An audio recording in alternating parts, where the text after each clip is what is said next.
You ask Tiger to solve. This deals with linear equations with one unknown. The final result is x equals 2. Let's solve it step by step. Swap sides.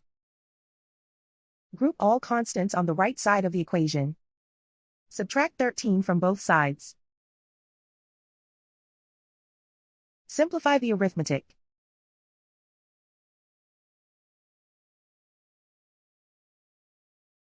Isolate the x. Divide both sides by 3. Simplify the fraction. Find the greatest common factor of the numerator and denominator. Factor out and cancel the greatest common factor. And so the final result is x equals 2.